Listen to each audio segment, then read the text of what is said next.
hermanos, pues vamos ahora a tener la lectura del texto que vamos a estar considerando, meditando esta mañana en la primera carta del apóstol Pablo a Timoteo, en el capítulo 4. Primera de Timoteo, capítulo 4,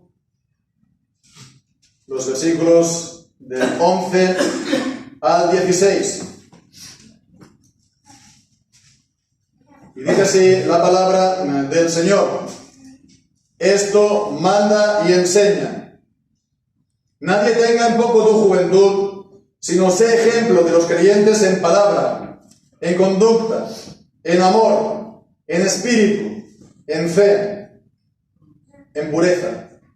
Entre tanto que voy, ocúpate en la lectura, en la exhortación, en la enseñanza. No descuides el don que está en ti, que te fue dado mediante profecía con la imposición de las manos del presbiterio. Medita en estas cosas, ocúpate en ellas, para que tu aprovechamiento sea manifiesto a todos. Ten cuidado de ti mismo y de la doctrina, persiste en ello, pues haciendo esto te salvarás a ti mismo y a los que te oigan. Amén. El Señor bendiga su santa palabra. Amén. Pues volvemos a nuestra serie de Primera de Timoteo, después de las últimas semanas que hemos estado ocupados con las conferencias, ¿no? Y bien, pues vamos con la ayuda del Señor a continuar hasta, si el Señor lo permite, completarlo, aunque bueno, seguramente que vamos a tener también alguna que otra interrupción por el camino. Y bueno, pues la última ocasión, si nos acordamos, estábamos viendo cómo Pablo exhortaba a Timoteo a que fuera un buen ministro, un siervo excelente de Jesucristo, y también pues a ejercitarse para la piedad y a soportar oprobios, ¿no? Soportar oprobios por amor del Señor. Y bueno, pues los versículos que acabamos ahora de leer, desde el versículo 11 hasta el 16, pues continúan con este mismo tema y continúa con esta misma exhortación, la exhortación general de ser un buen siervo, un siervo excelente del Señor Jesucristo. Y uno se pregunta, ¿quién no quiere eso? ¿Quién no quiere eso? ¿Quién que sea pastor, ministro, aquel que haya sido llamado por el Señor a servirlo, no tiene ese deseo en su corazón de ser un buen ministro? Pero al mismo tiempo, quien lo sea va a reconocer que eso está fuera de su alcance y que realmente también, viéndolo las cosas humanamente, hay un grave peligro de no alcanzarlo. Así pues, el apóstol Pablo está dando estas instrucciones con este fin. Y las instrucciones del apóstol Pablo aquí a Timoteo se pueden, pues, resumir en dos grandes partes, en dos grandes apartados, se puede decir, lo que tiene que ver acerca de su vida y también lo que tiene que ver acerca de la doctrina, de la enseñanza. Son las dos divisiones principales, pero si miramos de cerca estos versículos, entonces vamos a encontrar que Pablo aquí está dando pues una serie de instrucciones por medio de unos mandamientos, unos verbos que están en imperativo, mandamientos por lo tanto. Y si sumamos entonces todos los verbos en imperativo, suman hasta 10. Y bueno, pues podríamos entonces llamarlo así, los 10 mandamientos que da Pablo a Timoteo, ¿verdad? Para que sea un buen ministro de Jesucristo. Son 10 mandamientos o 10 imperativos para que, bueno, pues de esta manera creo que será más fácil seguir lo que está diciendo Pablo aquí a Timoteo. Los 10 imperativos de Pablo a Timoteo. Y en el versículo 11 nos encontramos con los dos primeros. Esto manda y enseña. Manda y enseña. Manda y enseña esto. Manda y enseña estas cosas. ¿A qué se está refiriendo? Pues a todo lo que ha estado diciendo anteriormente en la carta y especialmente en el capítulo 4, como hemos dicho, acerca de ser un buen siervo de Jesucristo. Pero no hace falta, puede ser solamente limitarlo a esto. En realidad, pues esto es aplicable, se puede extender a toda la Escritura, a toda la palabra de Dios, que es lo que Timoteo y es lo que los ministros, los pastores han de dar. Esto manda y enseña. Esto manda y enseña. Mandar y enseñar. Por supuesto, el ministro tiene que enseñar la palabra del Señor. Pero vemos que añade, manda, ordena. Tiene que enseñar la palabra, pero tiene que ordenar que la palabra enseñada se cumpla. Esto hoy en día, sin duda, choca bastante a nuestros oídos y a nuestra, digamos, sensibilidad, ¿no? Nos puede parecer muy fuerte esto, de que alguien venga aquí dando órdenes, manda y ordena, pero es lo que está diciendo. Sin duda, pues el carácter hoy en día general es más, digamos, ser más simpático o ser más blando o como se quiera decir, y esto no se contempla, no está bien visto.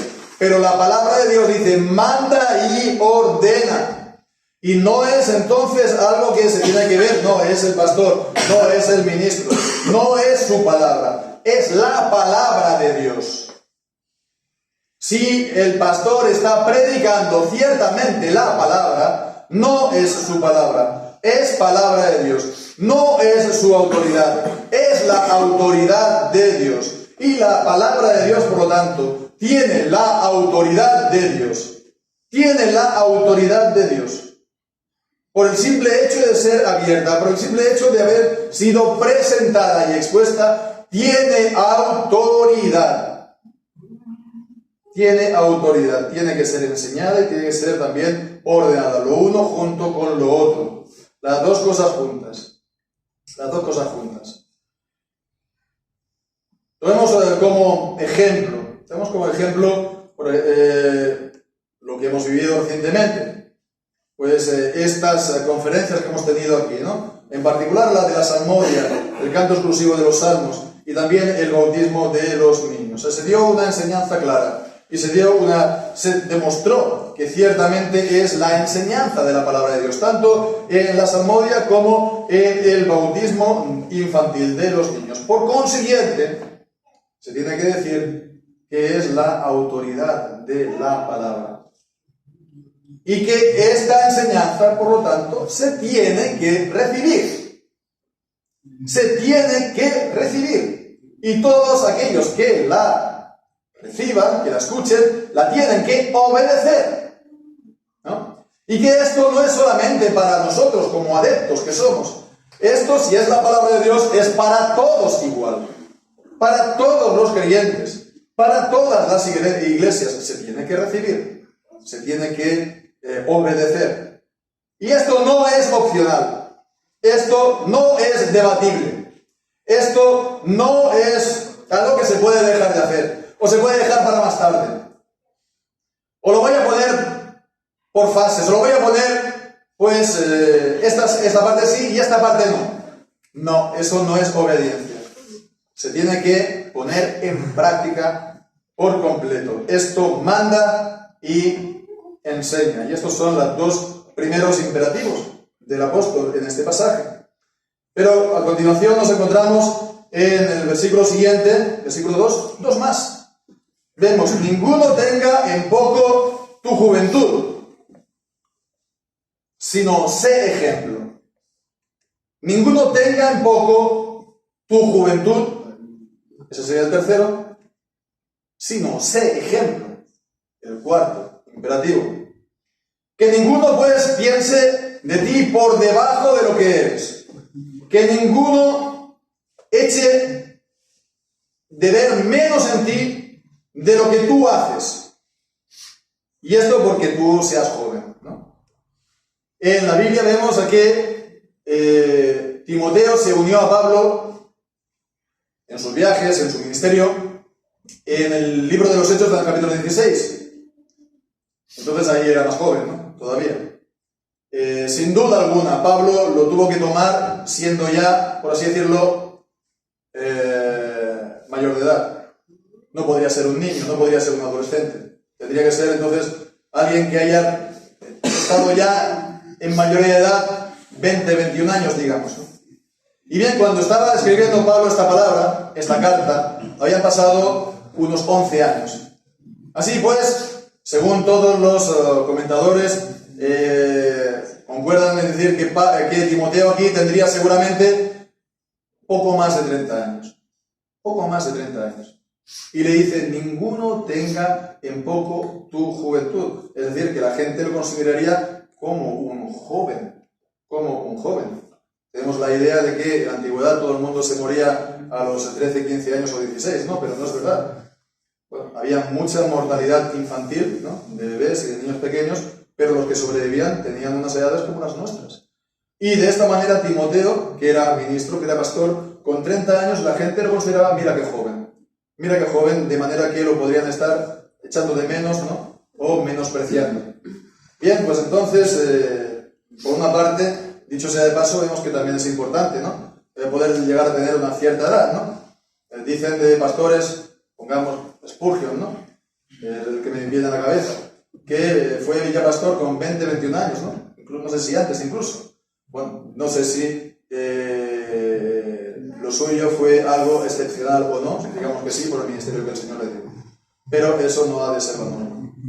La norma ha de ser alguien que ya tenga una madurez personal y una madurez en la vida y que tenga una familia y que se haya visto que él pueda, que la ha podido gobernar y dirigir convenientemente, porque eso es una prueba de que será un buen ministro del Señor, como vimos también en el capítulo 3, ¿verdad? ¿Nos acordamos? Pero esto dicho sea de paso. Entonces vemos que, con todo y con eso, sí, es cierto, hay que tener una edad, pero la edad no es todo. La edad no es todo, porque él, siendo joven, tenía que ser respetado. Él tenía que ser respetado. Él tenía, pues, de que ser visto como los demás, como autoridad. Como autoridad. ¿Y cómo? Alguien podría decir, ¿no? ¿Qué puede hacer aquí Timoteo? Son los demás. Esto son los demás quienes lo tienen que hacer, ¿no? Él no es responsable. Si ellos lo toman bien, pero si no, son ellos quienes lo hacen, ¿no?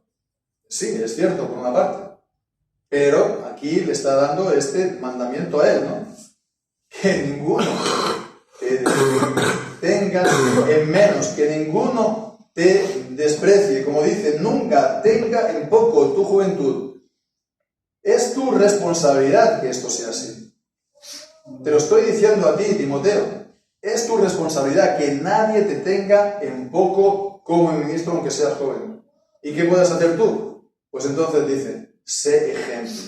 Sé ejemplo a los creyentes. Sé ejemplo a los demás. La palabra es, incluso en el original, el tipo. Que seas un patrón. Que seas un modelo para los demás. Un modelo de creyente. Un modelo de cristiano. Y dice pues un modelo en una serie de cosas. En palabra, que tú des la palabra y que la gente lo reciba, porque das la palabra conveniente y a su tiempo. Pero también la palabra no es solamente dar la palabra de Dios en todo lo que hablas, tu manera de hablar, tu manera de relacionarte con los demás, tu manera de dirigirte a ellos, ¿no? No puedes estar pues dirigiéndote a la gente de cualquier manera, usando las palabras que a lo mejor en el mundo pues lo utilizan. Tienes que ser modelo y patrón en palabra, como también dice, en comportamiento, en conducta. Lo segundo, en general, toda tu vida tiene que ser un modelo y un patrón para los demás. Y también, a la continuación, dice las características espirituales, en amor, en espíritu, en fe y también en pureza, en pureza en tus relaciones con los demás, de los deseos de tu corazón, de tus actitudes que hay en tu corazón, en tus relaciones con los creyentes de uno y otro sexo, has de ser un ejemplo y un patrón y un modelo. Entonces, Timoteo, todo pastor, todo ministro, no ha de ser uno cristiano solo de nombre, y dos, pastor solo de nombre, o pastor solo de título. Ha de serlo en verdad, se ha de ver en su vida, y ha de tomar esto cuerpo en su vida. Bien, pues esto es lo que está diciendo el tercer y el cuarto, como tercer y cuarto imperativo, y ahora vemos a continuación el versículo 13, el quinto imperativo. Dice, entre tanto que voy, ocúpate en la lectura, en la exhortación y en la enseñanza. Ocúpate, lectura, exhortación y enseñanza. De entrada la palabra lectura, está hablando de la lectura de la palabra de Dios sin duda. Y bueno, pues esta palabra, las veces que aparece en el Nuevo Testamento, lectura sin más, siempre hace referencia a la lectura pública. A la lectura pública en las sinagogas o las asambleas cristianas, en los cultos. Entonces, bueno, esto es normal. Pensemos que hoy en día sí, todos nosotros tenemos un ejemplar de la Biblia entre nuestras manos o en nuestras casas, ¿no? Pero en aquel tiempo no era así. En aquel tiempo estaban los rollos pergaminos en las sinagogas y a lo mejor en las asambleas cristianas. Pero no era así que todo el mundo, cada cristiano tuviera un ejemplar de la Biblia. Con lo cual era del todo necesario que en las asambleas públicas se leyera la Biblia. Pero esto era además una ordenanza. Esto era un elemento del culto, lo vemos en el Antiguo Testamento. Desde Moisés hasta Nehemías, vemos que siempre el pueblo de Dios tenía que leer la palabra de Dios. Lo vemos en el Nuevo Testamento, en las sinagogas, que se hacía la lectura de la ley y de los profetas, ¿no? Y se conocía, por supuesto, también los salmos, se leían y se cantaban con nosotros. Así pues, esto continuó también en la iglesia cristiana sobre el mismo modelo. La lectura de la palabra de Dios es un elemento del culto a Dios, y esto realmente ha pasado prácticamente a la historia, ¿verdad? En los cultos, en las reuniones, sobre todo del mundo evangélico, ¿no? Del mundo evangélico no se lee la palabra, ni siquiera un versículo, se pasa ya directamente a cantar y a saltar, etcétera, ¿verdad? ¿No? Es más efervescente. Hemos de decir que la Iglesia Católica Romana, con todos los problemas y con todos los errores que ella tiene, guarda más la palabra en esto que el mundo evangélico. Porque la Iglesia Católica Romana, en cada reunión, asamblea, celebración, como se quiera decir, hay lectura de la palabra de Dios, del Antiguo Testamento y del Nuevo Testamento. Podemos decir si se lee mucho, se lee poco, pero se lee la palabra de Dios y en orden, y cada culto. Hay que leer la palabra del Señor, el ministro lo tiene que hacer, por supuesto también lo tiene que hacer anteriormente, él personalmente en privado, porque él tiene que dar la palabra de Dios. Si él no la lee personalmente, si él no estudia la palabra personalmente, ¿qué va a dar él? ¿Qué va a ministrar él? ¿Qué va a decir de la palabra de Dios? ¿Qué va a decir de la Biblia? Pero sobre todo aquí está hablando de la lectura pública, como dice a continuación también, ocúpate de la lectura y también de la exhortación y de la enseñanza, ¿no? De la exhortación y de la enseñanza. Está hablando entonces del ministerio de la enseñanza y de la predicación. Y esto se corresponde entonces con lo que hemos visto en el versículo 11, cuando dice, esto manda y enseña. La exhortación, ordena, anima, llama, etcétera, y enseña en los dos lugares. Entonces ya lo hemos considerado, no vamos a insistir más en este punto, así porque continuamos adelante y llegamos entonces al versículo 14 y leemos ahí el sexto imperativo o mandamiento de Pablo a Timoteo. Dice, no descuides el don que está en ti, que te fue dado mediante profecía, con la imposición de las manos del presbiterio. Aquí está pues diciendo que Timoteo fue reconocido como siervo, como ministro, etc. No fue solamente que acompañó a Pablo y que Pablo lo puso. Fue también puesto por el presbiterio. ¿Qué era el presbiterio? Nosotros tenemos esta palabra, ¿verdad? La palabra del presbiterio son las reuniones de los ancianos. presbíteros, presbítero significa anciano, de los ancianos, tanto gobernantes como docentes, ¿no? O pues el ministro de la palabra, de no solamente una congregación, sino de una ciudad o de una provincia o incluso de una nación, de un territorio. Y Pablo vemos en 2 de Timoteo, capítulo 1, que también formó parte de este presbiterio, que también impuso las manos a Timoteo. Entonces vemos a los apóstoles, siendo apóstoles de Jesucristo, ellos también tenían el ministerio de anciano en la iglesia, como vemos en 1 de Pedro, capítulo 5. El apóstol Pedro también dice a sí mismo: yo anciano como vosotros. Bien, pues le impusieron las manos. De esta manera reconocieron el don que había recibido de parte del Señor, pero asimismo como vemos en el libro de los Hechos, creo que en el capítulo 14, lo separaron, lo pusieron aparte, lo consagraron al ministerio. Y esto vemos no solamente como una, digamos, podría decirse una ceremonia simbólica o una ceremonia sin más, ¿no? Vacía. Porque dice aquí: el don que está en ti, que te fue dado con la imposición de manos del presbiterio. Esa imposición de manos, esa ordenación, trajo también con ella una bendición del Espíritu para su vida y para su ministerio. No creemos, pues, de que la ordenación o la consagración, o como se quiera llamar, sea un sacramento, como enseña la Iglesia Católica Romana. De la misma manera que tampoco creemos que el matrimonio sea un sacramento, pero sí que creemos que la ordenación es algo, una ceremonia sagrada. De la misma manera que el matrimonio es también una ceremonia y un acto sagrado. No es un sacramento para todos los fieles, para todos los creyentes por igual. No lo instituyó directamente Jesucristo en los evangelios, pero sí es algo sagrado en la palabra del Señor. Bien, pues vemos que le fue dado ese don y tenía pues que hacer atención. No descuidarlo, dice. No descuides este don. No dejes de prestar la debida atención. No dejes de ocuparte en él. Si aprendemos a lo mejor una lengua, la que sea, da igual, y no la practiquemos, da igual lo mucho que lo hayamos aprendido, que se va a olvidar.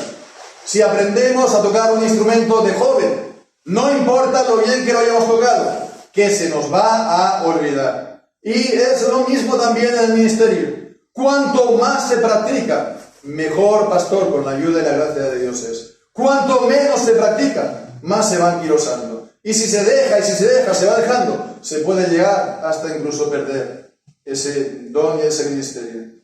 Así pues, no hay que dejarlo de lado, no hay que dejarlo olvidado en un rincón. No hay otras cosas más interesantes o más importantes que hacerlo, ¿no? O de las cuales hablar.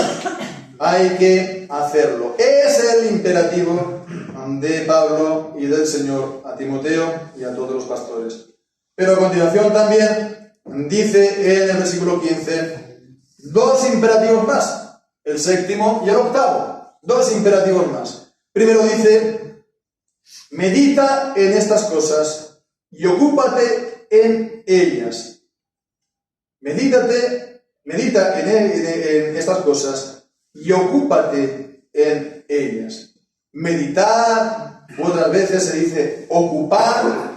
Y la palabra ocuparte en ella, la segunda frase del versículo 15, literalmente es una frase hecha en el original que dice: estate en ellas, permanece en ellas. Vemos las dos juntas. La idea que das es que tiene que ocuparse de ellas. Timoteo y todos los ministros tienen que, por así decirlo, estar en medio de la obra del ministerio. Tiene que estar en ella. Tiene que sumergirse en ella por completo. Por completo. Tiene que ocuparse en cuerpo y alma. de día y de noche. Meditar en la palabra. Orar al Señor por las distintas circunstancias que hay en la vida de los hermanos de la congregación, etc. Y tiene que ser continuo. Allí donde Él vaya, haga lo que haga. Si Él ve un partido, si Él hace cualquier otra cosa, pues tiene que estar pensando en estas cosas. Tiene que estar pensando en estas cosas. Si uno lee algo, si ve alguna película, si ve algún partido de fútbol, tiene que tener pues en cuenta estas cosas como algo que puede ayudar, como un útil que puede venir, un instrumento que puede venir en su ayuda. Bien, pues decíamos entonces todo esto, y por último vemos en este capítulo del versículo 15 el resultado de hacerlo, para que tu aprovechamiento sea manifiesto a todos. Ese es el resultado, ese es el fruto, ¿verdad? Aprovechamiento. También puede ser progreso, avance, mejoría, es decir, crecimiento. Los demás tienen que ver entonces ese crecimiento en ti, esa mejoría, ese avance, ¿verdad? Y tiene que ser entonces animado de ver que realmente pues estás creciendo como persona, estás creciendo como ministro en tu ministerio de la palabra, en tu trato con los demás, en tu cuidado con la gente. Bien, pues llegamos así al versículo 16 y vemos también los últimos imperativos. Ten cuidado de ti mismo y de la doctrina y persiste en ello. Los dos últimos, el noveno y el 10. Ten cuidado tanto de ti mismo como de la doctrina, de tu vida, de tu carácter, de todo lo que haces, las palabras, tu comportamiento, pero además de la doctrina que no es tuya, que has recibido, que es el cuerpo de doctrina que el Señor ha dado en su palabra y que no es tu palabra, es la palabra del Señor. Tú no eres el dueño de esta palabra, tú no eres quien decides si se da o no se da, o hasta cuánto se tiene que dar. Es la palabra de Dios. Y si uno es el siervo, uno lo tiene que dar, traiga lo que traiga. Así pues, vemos, tiene que tener cuidado de ti mismo, de la doctrina, y persistir en ello, el último imperativo. Perseverar, permanecer, continuar, soportar todas las circunstancias, soportar lo que pueda dar de sí el ministerio, hasta el fin, el premio del supremo llamamiento que dice Pablo en Filipenses. El ministerio es una carrera de fondo, es una carrera de larga distancia, no es un sprint, los 100 metros libres, es una maratón, y muchos lo dejan. Muchos pastores comienzan, muchos lo dejan por caer en pecados graves, inmoralidades, sobre todo de tipo sexual, es lo más corriente, problemas también con dinero, muchos también, pues hay escándalos de este tipo, y por último, pues muchos que se desaniman, simplemente. Muchos que simplemente se desaniman por lo que sea, porque llegado el tiempo pues tienen otros centros de interés. Pero uno ha de permanecer hasta el fin. Como decíamos, el matrimonio es hasta que la muerte nos separe. Y el ministerio es hasta que ya no se pueda más. Hasta que ya no se pueda más. Hasta que ya el estado de salud o la vejez sea ya algo tan evidente que no pueda ejercer el ministerio. O eso, o hasta el final, ¿no? Hasta que la muerte concluya el ministerio. Normalmente, uno ya ha llegado a una edad, pues no tiene las condiciones, normal, ¿no? En todo caso, uno ha de llegar hasta el final. Bien, pues este es vemos, retrato del ministerio, de parte de Pablo a Timoteo, también a todos los pastores. Estos son los patrones, los modelos por los que nos tenemos que medir. Pablo da hasta 10 imperativos, entonces vemos, no es cualquier cosa, realmente insiste, y por eso vemos la gran importancia de todo esto. Vemos la gran importancia de que Timoteo y el resto de los pastores cumplan con su ministerio. Sobre todo es importante, como hemos dicho una vez, más lo decimos porque trae la palabra de Dios. Hoy en día a lo mejor se ven más apropiados otros, podemos decir, modelos de ministerio, de pastor, el pastor animador de grupo, ¿no? El pastor tal vez que es muy eficiente en la administración, ¿no? Que es un directivo de empresa, un líder, como si fuera un directivo de multinacional, ¿no? Pero eso no es necesariamente ser un pastor ni traer la palabra de Dios al pueblo.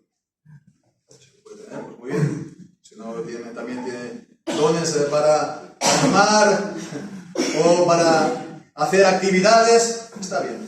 Pero eso no es lo fundamental ni lo esencial. Lo fundamental y lo esencial es traer la palabra de Dios. Y eso significa autoridad. Ejercer autoridad que no es suya. Es la autoridad de la palabra del Señor. Y vemos que esto es importante por el fin último. Porque dice en el versículo 16, haciendo esto, te salvarás a ti mismo y a los que te oigan. Podemos pensar entonces del ministerio como un barco en alta mar. Si te sales, siendo tu pastor, pues que abandonas la palabra y abandonas al Señor, pues te vas a ahogar. Pero también la gente que está bajo el ministerio de la palabra, ¿verdad? Aquí está hablando, por lo tanto, del ministerio como una ordenanza exterior en el pacto, como un medio de gracia para los creyentes. Como dice Pablo en 2 de Corintios, somos olor de vida para vida a los que se salvan y olor de muerte, para condenación a los que se condenan. Y para una cosa y otra, ¿quién es suficiente? ¿Quién es suficiente para este tipo de cosas? Solamente el Señor que llama, solamente Dios capacita. Ciertamente el Señor lo hace. Hermanos, concluyendo ya. Hermanos, conozco un pastor que hace ya muchos años, su último mensaje a un grupo de creyentes, lo que estuvo sirviendo y predicando cada semana durante unos años, fue este mismo texto, el versículo 16. Ten cuidado de ti mismo y de la doctrina, persiste en esto, pues haciendo esto te salvarás a ti mismo y a los que te oigan. Hermanos, a la semana siguiente este grupo se fue. Y se fue dando un portazo, de malos modos y de malas maneras. Vemos a que no tomaron muy en cuenta la palabra del Señor.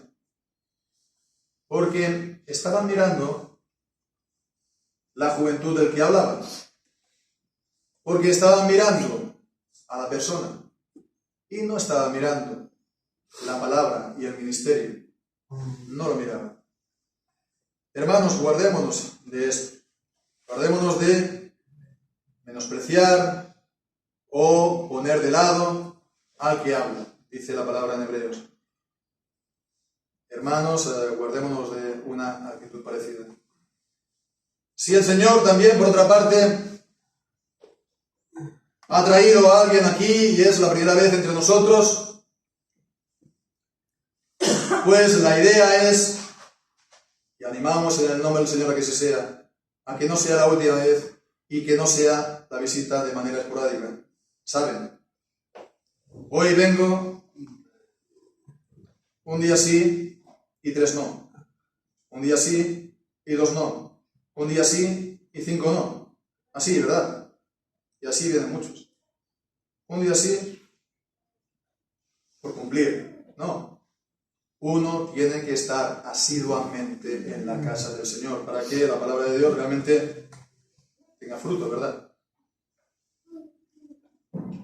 Entonces hemos visto unos y otros la suprema importancia de la palabra de Dios. Concluyendo, no miremos al hombre, pero tampoco menospreciemos al diablo, porque es el ministerio de la palabra del Señor. Sigamos asistiendo entonces, hermanos, siempre que nos sea posible, y que sobre todo tengamos el hambre y sed de la palabra del Señor, para recibir la palabra con humildad, para meditarla nosotros después en nuestros hogares, y para que de esta manera esta palabra dé fruto de gracia en nuestra vida. Que el Señor bendiga su santa palabra. Amén.